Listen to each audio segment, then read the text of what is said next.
Hello everyone! প্রচণ্ড গরম পড়ে গেছে আর এই গরমে আমাদেরকে রাখতে হবে হাইড্রেটিং। তো তার জন্য আজকে আমরা বানিয়েছি লাস্সি।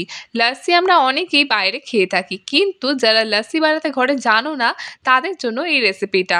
সবার প্রথমে আমি নিয়ে নিয়েছি টক দই, চিনি, স্বাদ মতো নুন আর গোলাপ জল। আর একটা অবশ্যই ডাল কাটা, যেটা থেকে তুমি ছোটোবেলায় মায়ের থেকে মার খেতে। আমিও খেয়েছি প্রচণ্ড। তো আমি দেখো দইটাকে একটা বড় বাটিতে ঢেলে নিচ্ছি। দইয়ে যে জল ছিল সেই অবধি আমি ঢেলে নিয়েছি। এবার আমি এর মধ্যে কিন্তু আরেকটু জল দিয়ে দিয়েছি। এবার দিয়ে দিচ্ছি স্বাদ মতন চিনি আর স্বাদ মতন নুন। এবার সমস্তটাকে আমি ভালো করে মিক্স করে নিচ্ছি। দেখো এইরকমভাবে ডাল কাটা দিয়ে ভালো করে এরকম ঘুরিয়ে নিতে হবে। ঘোরাতে ঘোরাতে দেখবে এর মধ্যে কি সুন্দর ফেনা হতে থাকবে আর চিনিটাও ভালোভাবে মিক্স হতে থাকবে। ডাল কাটা দিয়ে একটু চেপে চেপে ঘোরালে চিনিগুলো আপনি আপ কিন্তু গুঁড়ো হয়ে যাবে। এতে আরও ভালো মিক্স হবে কিন্তু। খুব জোরে একদম ডাল কাটা ঘুরিয়ে না, নয়তো লস্যি খাওয়ার জায়গায় সেটা গোটা গায়ে মেখে ফেলবে।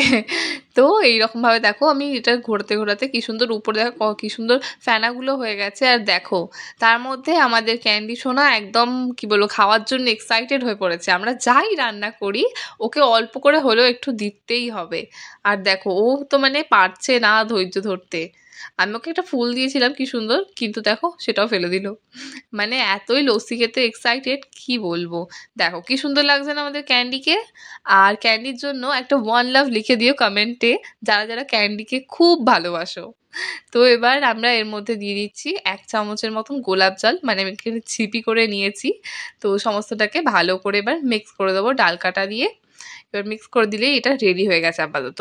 আর দেখো ক্যান্ডিটার তস সইছে না, তাকে মানে এক্ষুনি দিতে হবে।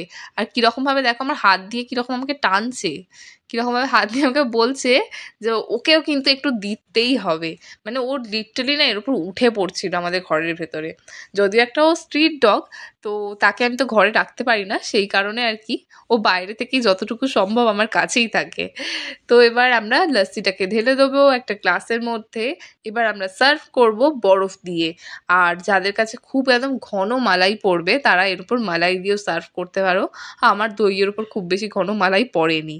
তো এবার সবার প্রথমে আগে ক্যান্ডিকে তো দিতেই হবে, মানে সে তো পারছে না ধৈর্য ধরতে, সেই জন্য ক্যান্ডির মাটকা এসে গেছে। ও একদম মাটকার মধ্যে লস্যি খেতে শুরু করে দিয়েছে। আর দেখো ওর এত ভালো লেগেছে, মাটকাটাকে পুরো একদম চেটে পুটে একদম সাফ করে দিচ্ছে। পারলে তো বোধহয় মাটকাটাকেই খেয়ে নেবে। মানে আমি ওকে ডেকে যাচ্ছিলাম ক্যান্ডি কীরকম হয়েছে, ও মানে আমার মুখের দিকে তাকায় না পর্যন্ত। আর দেখো ক্যান্ডিকে দিয়ে ফুলটা দিচ্ছিলাম। আমাদের এখানে দেখো কত সেরকম ফুল হয়েছে। তো আর তোমরা যদি জানো এই ফুলটার নাম কি তাহলে সেটা আমাকে কমেন্টে জানিও।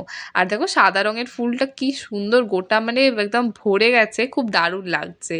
আমাদের বাড়ির পাশেই এটা লাগিয়েছে, মানে আমার কাকাই লাগিয়েছে, খুব সুন্দর ফুল হয়েছে আর কি দারুণ দেখতে লাগছে।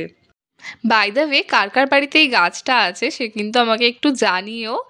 আর নিজেকে গরমে হাইড্রেটিং রাখো আর নিজের ফ্যামিলিকেও খাওয়া এরকম ঠান্ডা ঠান্ডা লাস্সি। Enjoy your lassi. এবার তোমাদের একটা ছোট্ট কাজ, চটপট যাও ইউটিউবে সার্চ করো ফোরন বলে, সাবস্ক্রাইব করে বেল আইকনটা ক্লিক করতে একদমই ভুলো না, যাতে আমাদের নিত্য নতুন রান্নার নোটিফিকেশান তুমি সবার আগে পাও।